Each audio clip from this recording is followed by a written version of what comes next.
Dear Horse World, today we're sharing something special, a recording from one of our NF Plus members-only office hour sessions. These monthly webinars are where NF Plus members get to connect directly with some of the best instructors in the horse world, ask their questions, and learn in a way that feels personal and supportive. This session features the amazing Tik Maynard, alongside our wonderful community director, Kylie, who also happens to be a horsemanship expert and a clinical counselor. Together, they explore the motivational pyramid of horses, a framework that can really help you understand your horse better. Tik dives into the 5 key motivators for horses, like why safety is always the first priority, how comfort and curiosity shape your horse's behavior, and even how play and food can be used thoughtfully to build trust. And that's not all. Tik also answers questions from NF Plus members on common challenges, like how to handle a horse that calls out to his friends, or one that can't stop pawing in the cross ties. Whether you're an NF Plus member or just curious about what these sessions are like, this episode is packed with insights you can use right away. Please enjoy this office hours session with Tik Maynard. All right. Hey, Tik. How's it going? Good.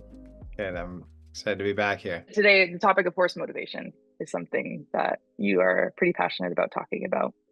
Yeah. Awesome. Well, let's officially start us off. I think we've got most of our people that are going to join us live for today.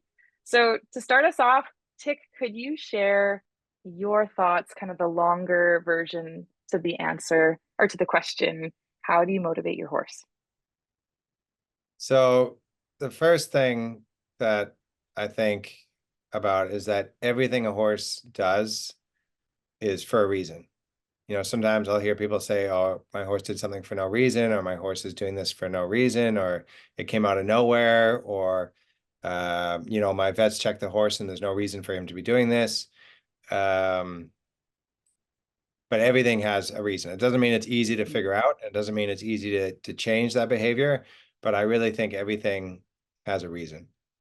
And there's a few things that we use that can motivate a horse to do something, which we don't really use in training very much. For example, horses can be motivated by aggression. You know, it's not very common, but you will see with wild horses aggression as a motivator for horses. You'll see with stallions, you'll see the desire to procreate as a motivator for horses, you know, and if anybody's ridden a young stallion around mares, you might feel how that horse is motivated in that way. And then when we get into training horses, there's kind of like a pyramid of things from most important to least important, which I'm going to go through. And then there's some other things that I'm going to kind of delve a little deeper into in a few minutes here once I've gone through this pyramid. So the biggest thing that we can use, or I don't know if biggest, but the most overwhelming important thing for a horse is that they feel safe. And the opposite of that is they feel fear. So if a horse is doing something out of fear, that's going to motivate them to do something like fight or flight or freeze. And if they feel safe, it could motivate them to do something else. Or if they're, in a situation where they have to choose between going one way or going the other way, they're going to go towards safety and away from fear. And very rarely do we want to use fear as a motivator because horses, aside from the ethical ramifications of it, horses don't learn with much nuance and much subtlety when they're in a state of fear. They can learn when they're scared, but they're going to learn probably in a way you don't want them to learn. Like, for example, if somebody that looks a certain way or is wearing a certain hat, hits the horse across the face, they might learn to be afraid of that person. So they're associating those two things in their mind, and they're making that connection, and they're learning that, but they're not learning how we want them to learn with subtlety and with understanding. When a horse feels, and it's not just a physical fear, it can be like an emotional fear, like an overwhelming pressure or stress. So the first thing is we want to make them feel safe. The second thing is using the contrast of comfortable and uncomfortable when we train horses. And I would say probably 90% of horses are probably trained 90% of the time with some version of the contrast of comfort and discomfort, or pressure and release. You put your leg on, it's a little uncomfortable, the horse goes forward, it's more comfortable. You pull on the bit, it's a little uncomfortable, the horse slows down, it's more comfortable.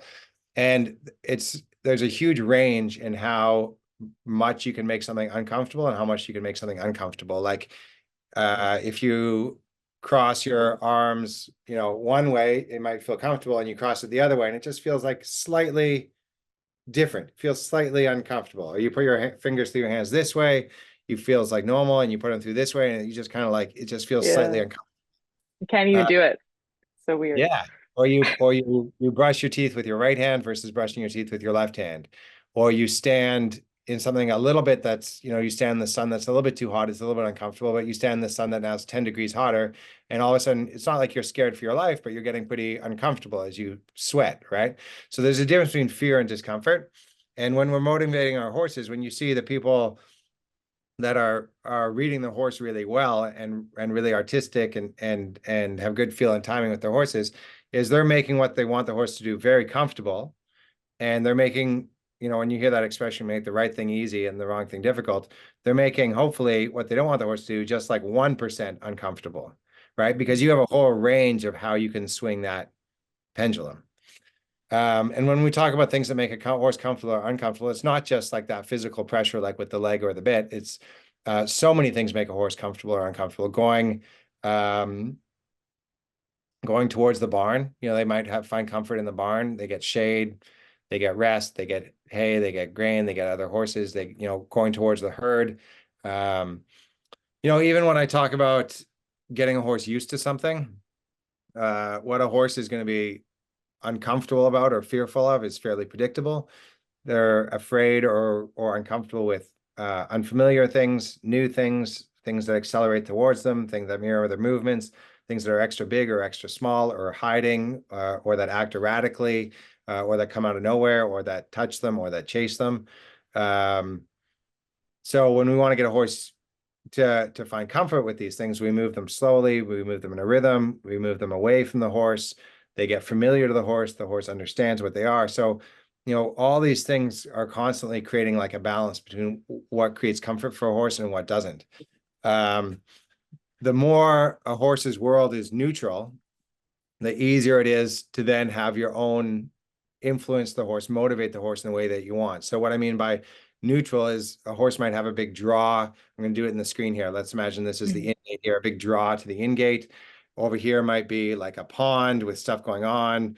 They want to go away from the pond. Over here might be a paddock where the horse wants to go. Over here might be cars pulling in and out. So they might have a draw this way and this way, but they don't want to go this way and this way. And so your world, the horse's world, isn't neutral.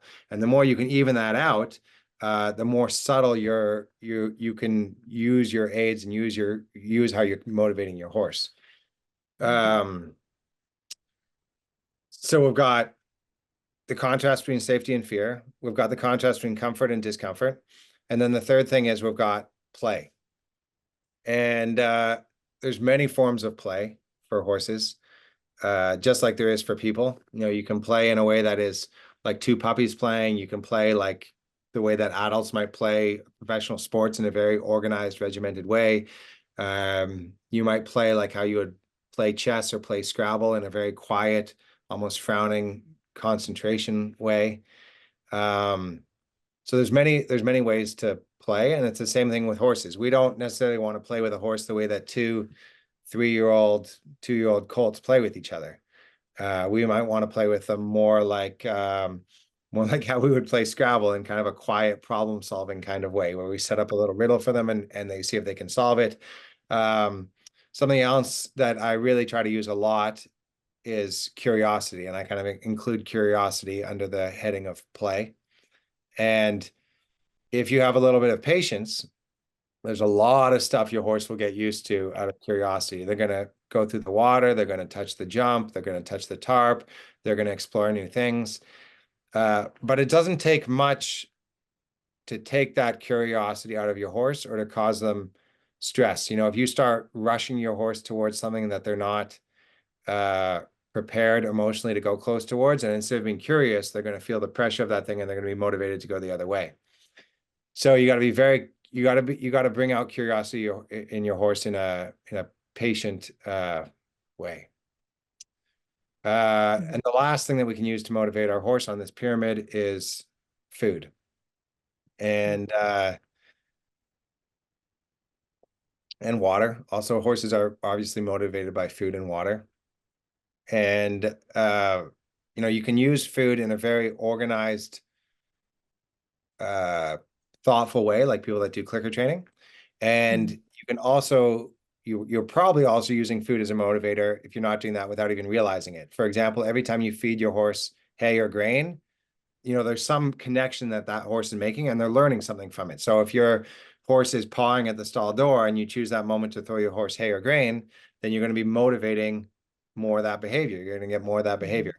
If you walk your horse out into the paddock and there's already like a flake of hay out there, or there's already some grass out there, and you let your horse go, and your horse leaves you to get that hay, or leaves you to get that grass, or leaves you to go get a sip of water because they're thirsty, that horse is, you know, now building a little bit more motivation to be away from you. Whereas if you take your horse out into the paddock and you lead them to the water, or you lead them to the hay, or you lead them to the grain, and you're the one that takes them to that thing, and then you release them on it, and then you give them a rub, and then you leave them instead of them leaving you, you know, these are all the little things that's going to give you a better connection with your horse. So you're always thinking about what's motivating the horse to do everything that they do.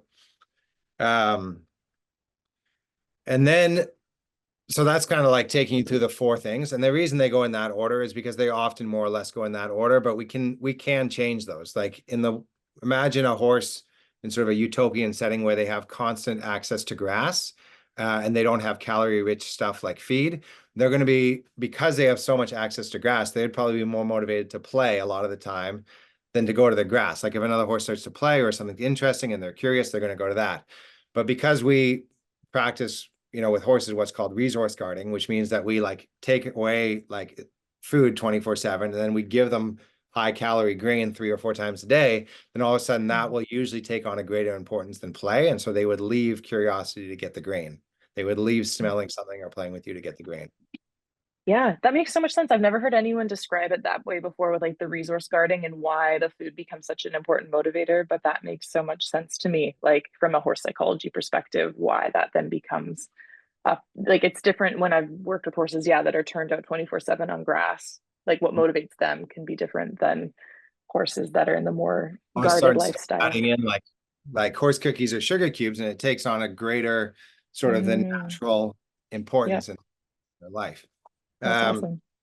Now, to dive a little bit deeper into just a couple other things which I've been thinking about recently, one of them is how motivating it is for a horse to be in a good balance.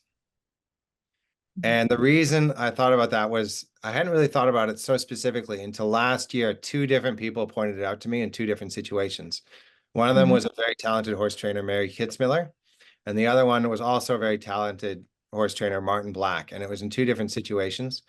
And it just like rolled over in my mind and rolled over in my mind. And I just started to think, you know, if I'm off balance, like let's say I'm on a bike and I'm off balance, or I'm running downhill and I'm off balance, or I'm on wet rocks or wet stairs, you know, and they're slippery, like the rocks on the ocean are slippery with algae, or I'm on ice on shoes instead of skates, or I don't know how to skate, or I'm skiing and I'm off balance. Do you think how that makes you feel, how awkward and uncomfortable it makes you feel, how you wouldn't be in a learning place of mind to like focus and think? And then I thought about the horses, and what Mary said to me was, she said something like, you know, the more you put them in a good balance, the more they're going to appreciate you and listen to you and try for you, because they know you're putting them in a place where they're going to have a good balance. And horses don't always, as much as you think they would, they don't always put themselves in the best balance. Just like imagine somebody that's like running downhill out of control. Like it takes a little bit extra mental and physical effort to put yourself in that good balance. Just like an athlete, like it's a little lazier to have straight knees and kind of wait for the ball in tennis and hit it back. But if you kind of like crouch down, you have bent knees, like stance a little wider, even though it takes a little bit more mental and physical effort, it is a rewarding feeling, and you're going to be more likely to enjoy that thing you did because you were in a good balance. And so now, little things like when I'm picking up a horse's feet, if you can not just think about what that one foot is doing, but how the other 3 feet are spread, like sort of in a tripod, and you almost think more about the other 3 feet than that foot, and how, if they're in a good balance, it's going to be easier for them to pick this foot up. Or when you're mounting a horse that fidgets or wanders off or isn't still, you think about the balance they're in, whether their heads, and if they bring their heads the way to the left, it's going to make them lean to the right. So I'll sometimes now, almost with the cold starting, I'll almost tip their head to the outside and let them stabilize. So if I put my foot on the inside stirrup, they're more balanced. And obviously it applies so much to things like dressage. Another person that said a similar thing was Jackie Brooks, the dressage rider. And in dressage, she said that, and at first this kind of turned me off a little bit, because she said she can almost sometimes think of the horse as like, she's done a lot of sports like water skiing and wakeboarding and BMX racing and motorbike racing and things like that. And she says you can almost just think of the horse as like that, like you're just trying to like put them in a balance, like how you would on a bicycle or a motorcycle. And I was like, well, the horse is like a living being. And I was like, what are you talking about? But then when you think about it, like what makes a horse comfortable, the more they're in a balance that just feels good to them, the more you are getting to their mind, because that's going to feel so much more comfortable to them. And so I've been thinking about it a lot in like jumping and dressage, like not just from a physical standpoint, but how that affects them mentally. So that's balance. And then another one that I've been thinking about a lot is how we use food and how how a horse understands things. And I thought about this to do with, I read a really good book. I think I mentioned this in one of the other episodes that we did, called Next of Kin, about Wasa the Chimpanzee, and how they trained him with essentially kind of a version of clicker training, which means they would reward him immediately with tickles or with jelly beans. And then what they realized as this chimpanzee, Washoe, learned over 400 words of sign language, was that at the beginning, progress was slow and steady, and they constantly rewarded the chimpanzee learning like water or more or done or milk with those things. This progress was slow and steady. But what they found was one day, 2 of the research assistants who knew sign language, they were signing the word for toothbrush. And the next day, Washoe the chimpanzee, she knew the word for a toothbrush. And they're like, how did she know the word for toothbrush? We never taught it to her, right? Like, how does she know this? And what they realized was that a chimpanzee's desire to learn language and to be able to understand the things around them it's like innate. It's inherent in them. You don't need to reward it. And in a way, rewarding it actually slowed it down because they weren't thinking about the process. And it's the same with human kids. Like, you don't need to reward your little 2-year-old, or I've got a 2-year-old and a 5-year-old and a 6-year-old at home right now. I don't need to reward my 2-year-old for learning language by rewarding her. Like, she's like dying to learn language. It's like its own reward. Like, she's just like wants to communicate and understand so badly. And like I don't need to reward that with candy, And it's this with Washa the chimpanzee, they would give her this big white canvas and these paints, and she would just spend ages like painting and getting this stuff up, all these colors and all these paints. But if they started to reward it with candy, she would just go try to get something up and get the reward. Just try to get something up and get the reward. And she wasn't lost in the moment of, and so it almost took the focus away from what was truly the best outcome for what is truly the motivator? What is the stronger motivator? Yeah. What was motivating her was like this presence and this creativity and this curiosity and this creating something, right? And then you reward it with like, candy or a kid with money, and all of a sudden you lose like this getting lost in the moment kind of feeling, right? Yeah. Does it almost seem like it cheapens the interaction a little bit, or like shifts the focus of it? Yes, exactly. And when I'm training a horse, sometimes with clicker training and food, I don't know how you would like study this scientifically, but I swear with a lot of the horses, the bigger motivator is not the food that I'm giving them.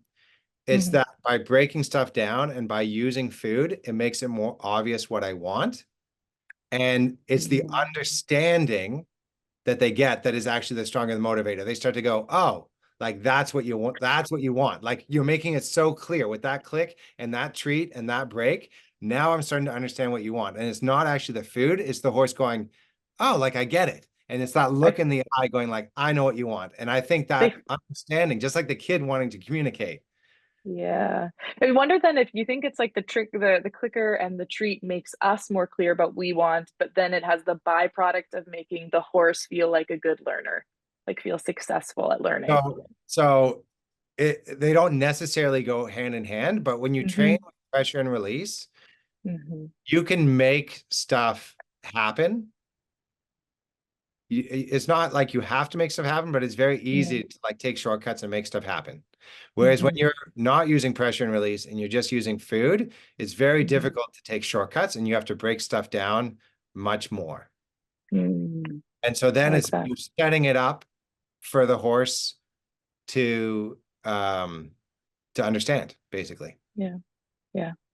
Totally. I love that. That's awesome. That makes so much sense to me. I think that's kind of been some of the challenges I've had with some of clicker training and treat. Like I noticed that the rewards really help my horse in some moments. And then sometimes it feels like it then starts to distract from what we were trying to get at in the first place.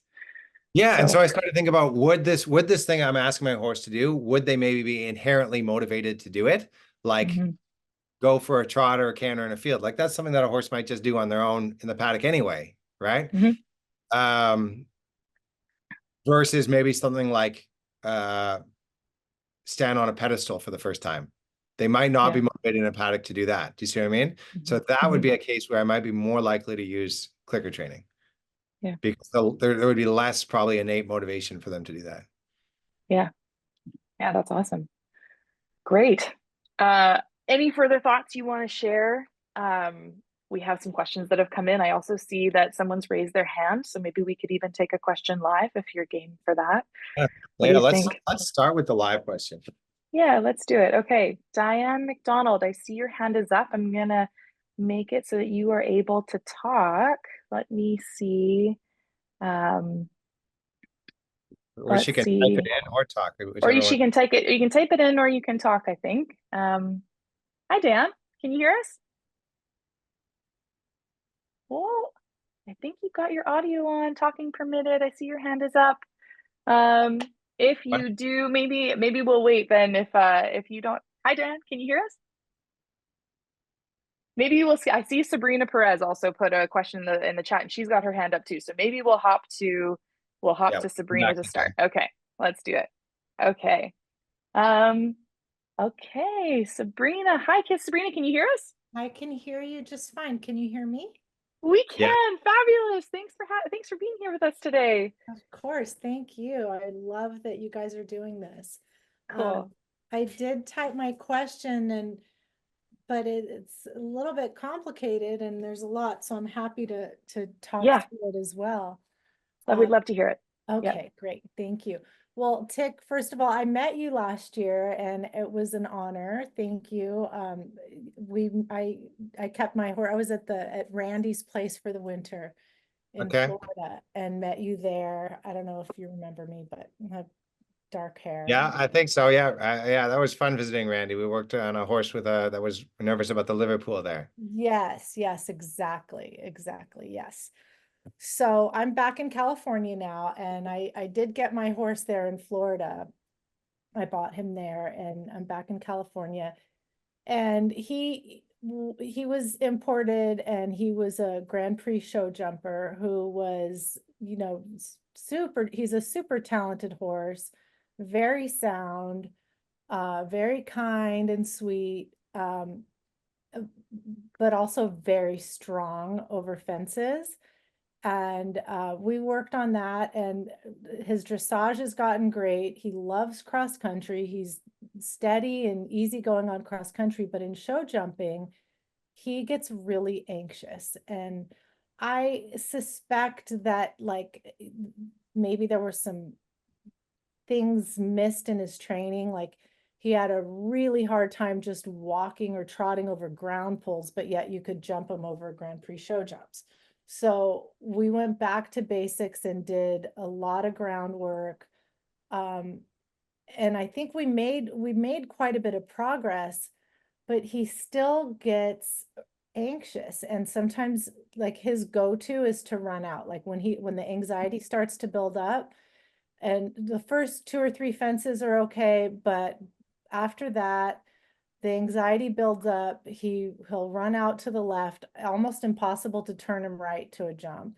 And if I could get him around, if I only had left turns, but the right turns that's his escape. And so I stopped jumping him for a while, just this like past month, and we've just been doing groundwork and yielding the hindquarters and the shoulders and getting him to just walk over ground poles.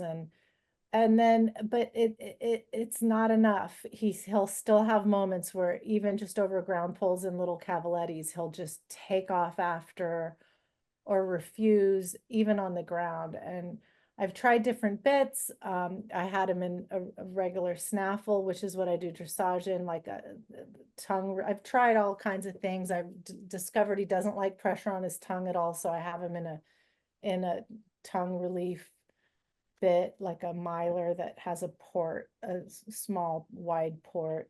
He's more comfortable in that. But his other thing that he does when you see the anxiety build up is he like opens his mouth a lot. And so I'm just not really sure what to do. He's taken off on me several times where he just completely checks out mentally. And I just don't know where else to go or what else to do to help him just relax. And I'm not trying to jump big jumps. I'd be happy just going novice and training with him, but I'm not even there at this point. It's a lot to delve into there. Thank you for the question. Are you there? Yeah.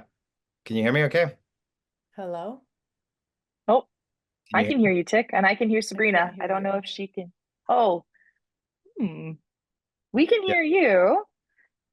But why don't we, that's a great question. Why don't I'm going to pop Sabrina off the talking part as well, but we'd love to hear your answer, Tik. So even if she can't hear. I had Oh, yeah. I didn't hear anything. I can hear you now. Oh, perfect. Okay. So thanks so much for your question. We're gonna give Tik some space to answer that now. That'll be great. Yeah. Yeah, thank you for the question, Sabrina. And we're going to try to look at this through the lens of how your horse is motivated.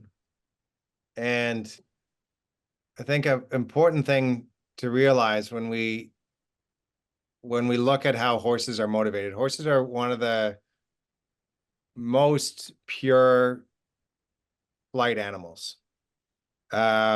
Yes, they can freeze, and yes, they can fight, but they're so quick to move when there's stress, when there's danger, when there's fear, when they feel overwhelmed, when they feel confused, when they feel anxious, when they recognize they're getting into experience that they had anxiety before. There's all these things here. And in my mind, I have this scale from 1 to 10, the scale of anxiety, and 3 is the tipping point on my scale. And that's because a horse above a 3 is in a state of mind where it's difficult for them to learn, and below a 3 is in a state of mind where they can still learn. So to give you kind of an example, if I'm riding a horse out in the field, and by being out in the big field, they're a little nervous, and I go to a loose rein and they kind of speed up a little bit, 5 or 10% at the trot, that's probably a horse that's right at a 3. If I'm out riding out in that field or that arena and I go to the buckle and the horse takes a couple faster trot steps and breaks into the canter, obviously you have different kinds of horses, but for kind of maybe a stereotypical like event horse or thoroughbred, that horse breaks to the canter, that's probably a horse at a 4. A lot of people that are lifelong riders will not change their plan or get off a horse till the horse is at like a 6 or a 7. For a really strong rider that can sit a buck or a bolt, maybe not even an 8. And the problem is with any kind of problem solving, like let's say somebody writes in and they say, my horse doesn't get on the trailer, or my horse doesn't go, my horse rushes the jump, or my horse stops at the jump, or my horse runs out of the jump, or my horse doesn't do flying changes, or whatever it is. The first thing to think is that my horse above a 3 or below a 3. If your horse is above a 3, really your only job to do is to get them below a 3. If your horse is below a 3, where they're in a state of mind where they can actually learn from what they're doing and be better the next time, then you can start to address that issue. But what it sounds to me in this situation is there's many moments where your horse is tipping above a 3 into a state of mind where there's enough anxiety, where even if you did get them over the jump that day, and I've seen horses that are at a 4 go through a whole 3-day event at beginner, novice training, where they can, even higher, where they can do all of dressage, they can get on the trailer, they can get off the trailer, they can do a dressage test, they can go around a show jumping course, they can go around a cross-country course, they can get back on the trailer, they can go home, and the whole day, pretty much, they're at like a 4 or higher. And what happens with a horse, as opposed to other animals, is when you get at a 4, the horse moves. And then you can just steer their stress around. Whereas most other animals, when you tip them up to a 4, they don't just move their feet and kind of keep going. They, a bird takes to the sky, a fox takes to their hole, a person might shut down or fight. When most people get up to 4, they don't just start running around, and then you can steer them. They do something else. Same thing with dogs. A dog, when they get up to 4, they're not just going to keep trotting around. They're going to probably cower or whimper or something else, And so the first thing to realize, and I'm constantly evaluating my horses, is where are they on the scale, and get them below a 3. Now, when you start introducing stuff like these jumps or these pulls into your horse's life again, the important thing to realize is that there may be moments where, let's say they're below a 3, and then you put one pull in their life and they have to walk or trot over it and it tips them above a 3. That's not the end of the world. But if it lasts more than a minute or 2, if you're finishing your session on that, any of those things, then I would not do more than one pull. I wouldn't do 2 pulls or 3 pulls or 4 pulls or jump a pull. I would do one pull until they could stay below a 3 over that pull. And I would do that until they could do it at the walk, do it at the trot, do it at the canter. Then I might do 2 pulls or 3 pulls or 4 pulls or different ways of setting it up so that they could do that. And usually for me, I like to do it on the ground first. So I would want my horse, before I would start riding my horse over pulls or jumps, I would want my horse to where I could go into that space, that arena or that cross-country field, have them online, and I could take them at the walk and trot and maybe the canter over jumps, pulls, ditches, banks, waters, and they would be able to stay below a 3 for all of those things before I would try to ride them through all of those things. Because if you start trying to keep your horse straight at the jump so they don't run out, the horse is stopping at the jump, and you try to use the whip to get them over the jump, and you're trying to change bits, you're trying to use more leg, you're trying to physically manipulate something to happen, is yes, you may get your horse over that jump, but you're getting that horse over that jump at a 4, which means you're not really solving the core issue, which is putting them in a state of mind where they can learn, where it can actually get better each time. Before Tik Maynard walked into the arena at the 2024 Road to the Horse colt starting competition, he wasn't just the underdog. He was the long shot. And trust me, I was there. Talking to long-standing attendees of the event, there was plenty of skepticism. Tik had never started a colt before. As only the second English rider in the event's history, some doubted he even belonged. But Tik wasn't there to prove others wrong. He was there to prove something to himself. What followed Tik's decision to compete in the Colt Starting World Championships in Lexington, Kentucky, was a year of relentless preparation. Tik explored every method, studied every nuance, and learned what it truly takes to start and maintain a willing partnership. He didn't just train, he immersed himself in the world of the horse, discovering how they think, feel, and connect. And then Tik defied all the odds. He won, sweeping all 3 rounds of competition at Road to the Horse. Now, for the first time, Tik is sharing his principles that took him from underdog to champion. In this new cinematic NF Plus series called Tik Maynard's 4 Building Blocks to Better Horsemanship, Tik reveals the framework that transformed his approach and his bond with his horses. You'll learn his 4 essential building blocks: observation, communication, motivation, and play. These aren't just tools for training. They're the foundation for trust, connection, and the kind of partnership every rider dreams of. So if you've ever wondered what it takes to truly understand your horse, to train not through force, but through connection, there is no better opportunity than this. Tik Maynard's 4 building blocks to better horsemanship is coming soon on NF+. Start your journey today with a free trial at noelfloydplus.com. We are going to now move to, we had a short question submitted right at the beginning of our live today from an anonymous attendee, very mysterious, that just asked, what are good things to do with a horse who calls to their pasture mate when riding? It sounds like a horse that's kind of motivated to be with their friends, but you're trying to go on a ride. How do you work with that? Yeah. You know, when I talk about, you're absolutely right. First of all, the horse is motivated to be with the herd, and horses are herd animals. So when we talk about our scale, like that gives them comfort. They're more comfortable when they're with other horses, in particular horses that they know. A horse being with a horse that they don't know might not be motivating. Horses are like people that way. Like we might want to be with people that we know and like, but we might not want to be with people that we don't like. So, just because a horse is a herd animal doesn't mean they want to be with every horse, right?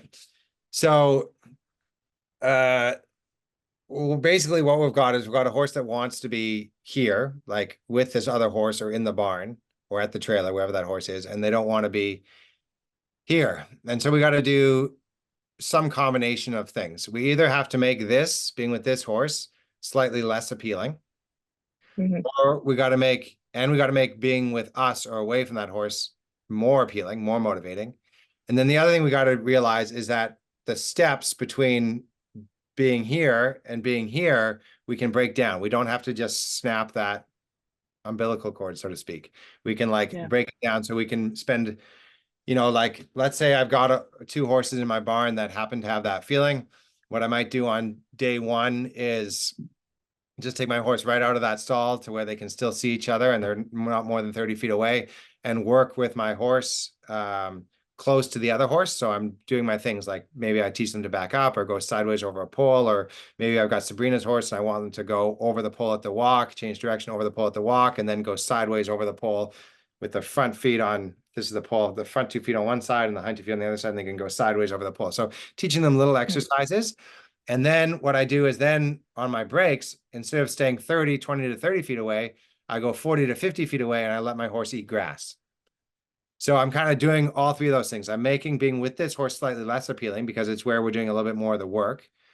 I'm breaking it down into steps. I'm not trying to go 200 feet away. And then I'm also making being away from that horse more appealing because I'm giving them a grass break 50 feet away when my work is 30 feet away. And so I'll carry that same idea, into bigger spaces and into riding work and all kinds of stuff. I'll also be taking into account my horse's anxiety level from 0 to 10, and I'll be trying to keep them below a 3 for all of that. There may be moments where they tip above a 3, but again, I'm trying to keep those moments short, less than a minute or 2. And I'm definitely aware that I don't want to end my sessions above a 3. So that's just like a little example. Awesome. That helps. Yeah, that's great. Yeah, that makes a lot of sense. Awesome. Maybe I'll just add there, the other thing with horses that are herd bound to each other is there's so many little things you can do. Like you can take those 2 horses and you can make a big deal out of separating them. But if you can catch, like in your time with that horse, or when you go to a horse show with those 2 horses, if you can catch like 50 or 100 things that might change that 1%, it's going to make you a better observer. It's going to make the horse feel more seen, and it's going to make everything smoother for both of you. So for example, when they're in the stall, I wouldn't tie them. Like, let's say my screen is divided in half and there's a stall here and a stall here. I wouldn't tie them or put their hay bags so they're eating like this. Like eating like this, I would do it this way. So they're eating into these corners. So their bums are to each other when they eat or drink. So that because if you eat this way, it's just building 1% more draw to each other because they're associating something that they like with being with each other. If they go like away from each other to eat, it's just like the same idea. When I take my horse out to the paddock, I'm going to lead him to the water or hay and release him onto it, put him on it, and then walk away from it. I'm not going to take him out to the paddock, let him go, and then he trots off to get the hay. Do you see what I mean? Same thing, when I take my horse out of the stall away from that horse, I'm going to see how smoothly I can do it. And that first moment when he realizes he's with me and not with the other horse, I might take that moment to let him eat some grass or give him a treat before I kind of take that extra step. So I'm constantly trying to find like these little moments. If I'm doing something maybe he likes less, like, maybe it's saddling, for example, I'm going to do that actually in the stall when he's next to the horse, not take him away from the horse and do it. So I'm trying to kind of even out how he feels about the world. Yeah. That's awesome. We also had another detail come in on this specific question. So then maybe just a quick follow-up on it as well. Ariel Brown tells us that she's also had this horse since he's been 3 years old, and now he's 20 years old. And he's never done this calling out to his buddies until just recently. He became the top horse now, but very respectful and will do what I want, but most of the ride he's calling. I ride in the pasture with the other horses. He doesn't do anything and rides perfectly. So when we're in the paddock, it's good. And when we leave the paddock, it's not good. Is that what sounds like that? Yeah. And it sounds like she's had him for a long time. It's not, this calling stuff hasn't been an issue up until more recently, but it also says he became the top horse now. So I don't know if maybe something shifted in the herd where there were the herd composition was one way for when he was younger, and now it's shifted that he's older and higher up and maybe one of the more senior horses in the herd. Yeah. We will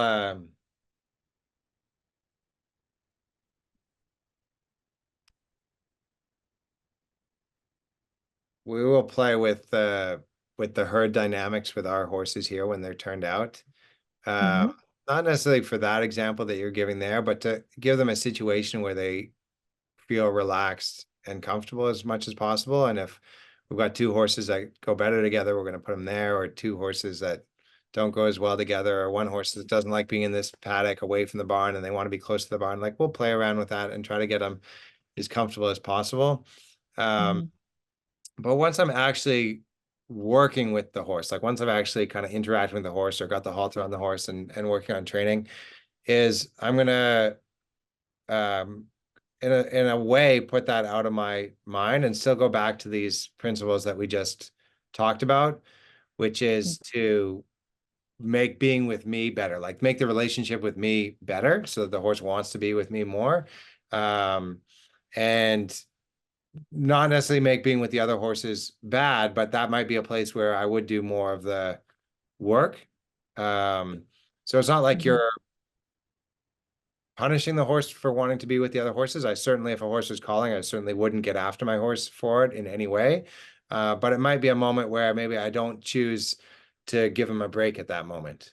Like when I ride my horses and I go for a little ride, when we talk about these little 1% changes, with most of my horses, I make a point of getting off away from the barn, away from their friend, and facing away from the barn and facing away from the friend. And if I've got a horse like yours that's might be a little extra herd bound, I'll also take the extra time to get off at that point before they've seen their friend, take the saddle off, put it on the fence, take the girth off, maybe even take the bridle off, put a halter on, maybe even let them eat some grass for 3 or 4 minutes, maybe even let them roll, so that I don't ride back to that group and then they kind of get everything that they want all at once. They get the saddle off, they get to roll, they get to eat grass, they get the other horse, and they kind of associate all that with the other horse or with the barn. I want to have the places where they're with me or they're in the work environment, also places where they could get to roll or eat grass or be able to take that big deep breath. The last thing you want is, you do all the work with you put the horse back in the stall, and then the horse goes like this and they take this big sigh. Oh, what a relief that you're gone now, or something like that. Yeah, like, what a relief that you're gone. I get to be with all my friends. Like, I want them to do that with me before I put them back. Yeah, that's super fair. Yeah, it's crazy how it doesn't happen often, but there are a few cases in some of the people I've worked with where it seems like the horse is almost more herd bound for being with the person than being with the other horses, because the person offers a sense of peace and understanding in the world that their buddies just don't have, and they find more comfort there. There's lots of different ways that that happens, but I find that fascinating because I think that's like what I often chase, and it's hard to do. But I really admire the people that, like yourself, that have found that with horses and figured out ways to build that in different ways. So, You know, and I yeah. love what you just said there. When you talk about different ways about looking at what motivates horses, peace. A lot of people will describe it like that. Horses are motivated by wanting peace. Yeah. Yeah. Yeah. A herd that's connected and feels safe and peaceful is a good space to be. And we kind of inherently know that as humans too, right? Like I think we crave that's probably there's a reason why we were drawn to horses and not all the other options out there. There's probably a reason why we are all drawn to these similar themes. Oh, cool. Okay. Well, I have like at least two more questions. I'm going to try to see if we can fit them in before um, the end of today. We got a question submitted in advance online from Jill. She says, "Hi Tik, how do I teach my 7-year-old off-track thoroughbred to stand still while in the cross ties? He tends to step backwards until the cross ties are taut and ready to snap. He will stand there like that, usually without breaking the cross ties, though. I ask him to step forward to get slack in the cross ties, and he does.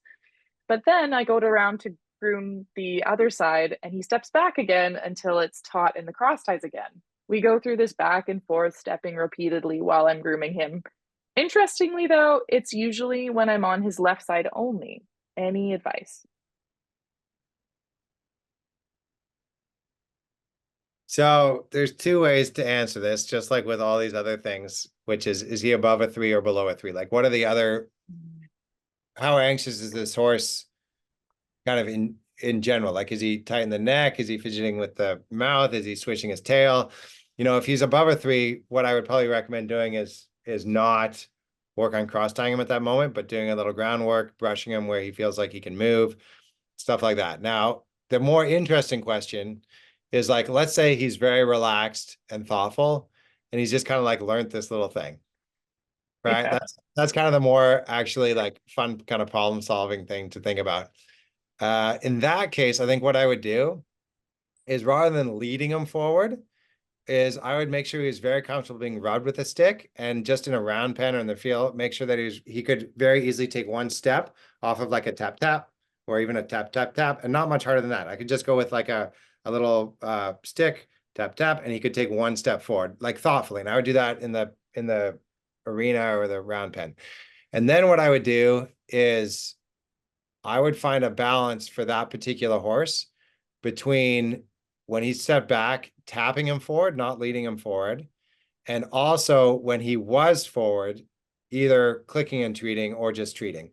And depending on how well he does with the stick versus how food motivated he is versus how food aggressive some horses could be, where they get, extra kind of rushes, and in some cases without pretty good timing, you could make it work worse with the food.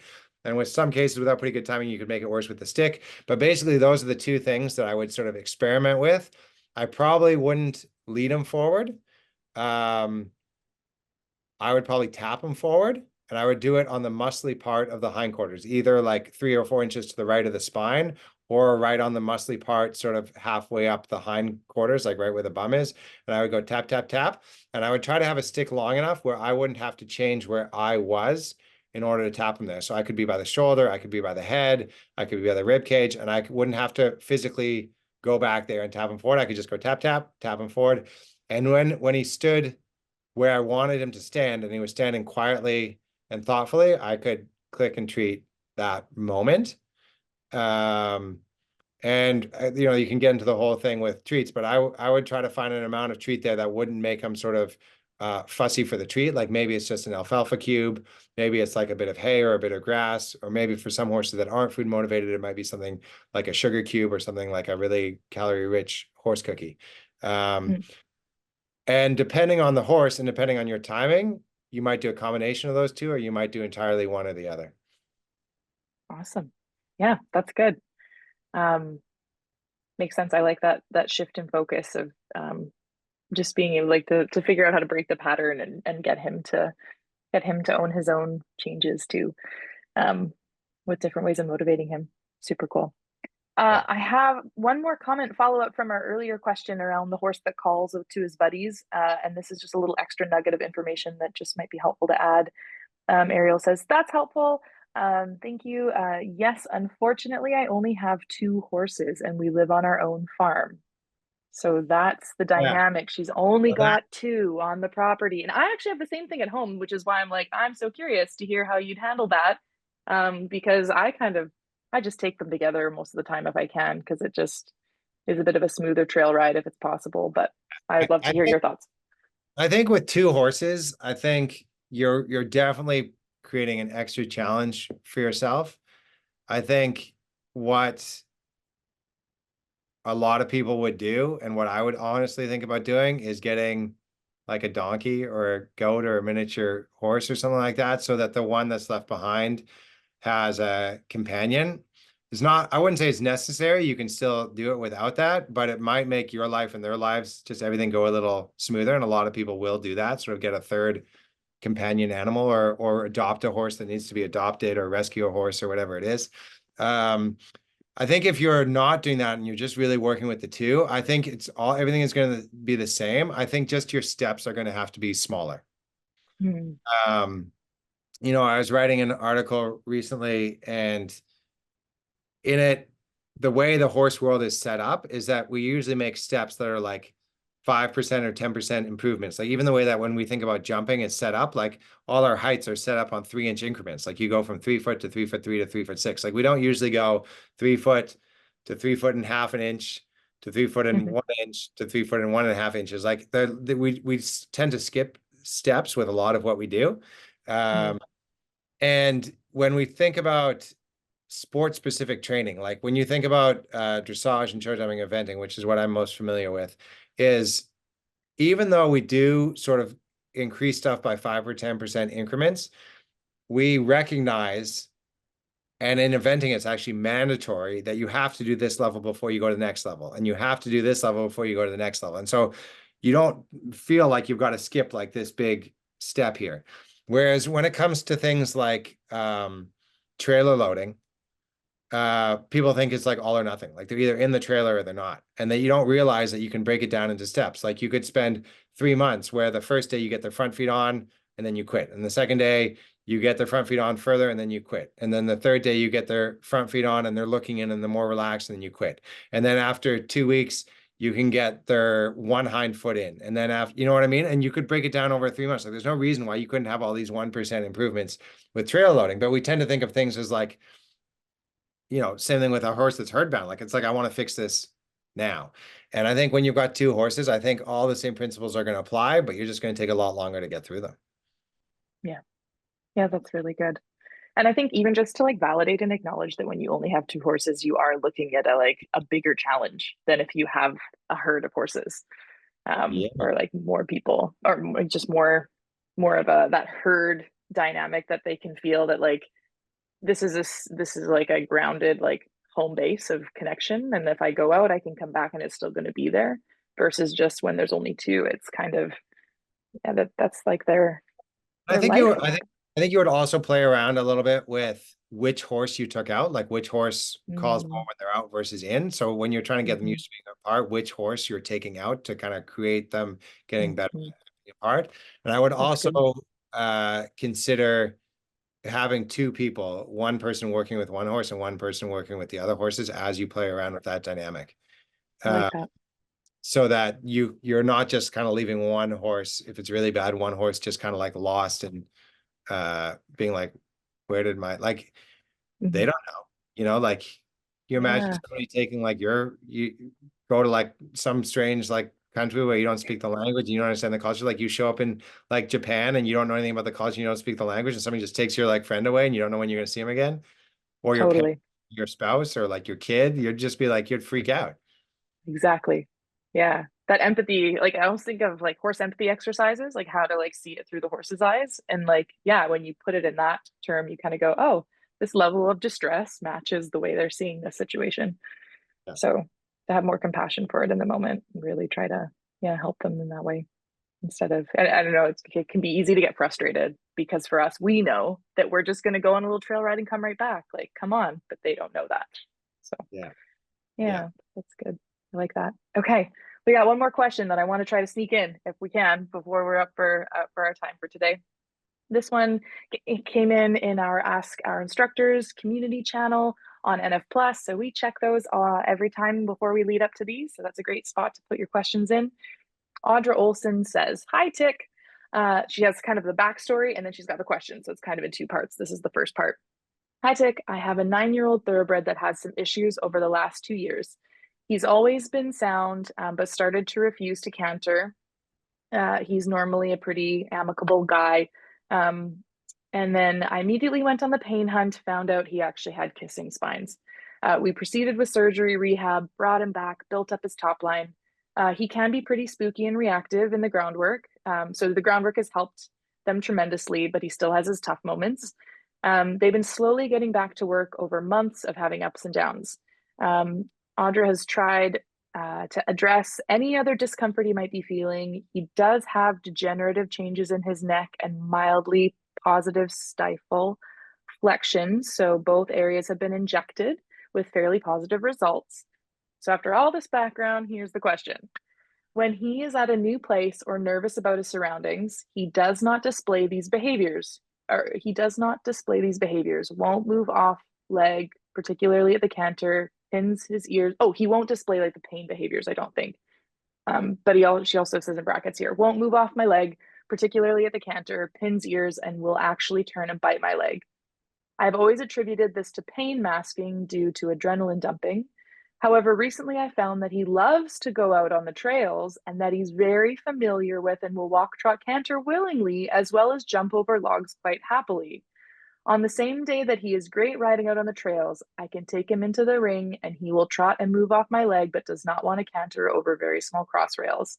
I'm constantly working with my vet regarding pain stuff, pain management.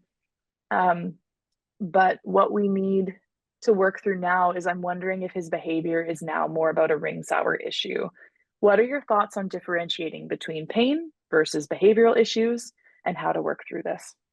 Of comparing this horse to hundreds or thousands of other horses is, I think, the biggest thing that a vet or a person is going to do you. And that's the one thing that, going to the, being a young horse trainer or going to the best vet school in the world isn't going to give you. It isn't going to give you that ability to compare to thousands of other cases. And I think that's probably the most helpful thing.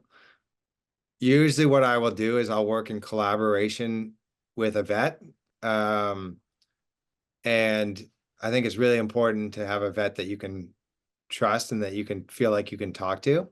I think in this particular case that you're talking about, if your horse can go in the canter and jump something on the trail and you can't sort of do the equivalent thing in the arena, my guess is that, this is just a guess, is that there's a 20% chance that it's to do with the arena, but my guess is there's an 80% chance that you are somehow asking differently or asking more of your horse in the arena.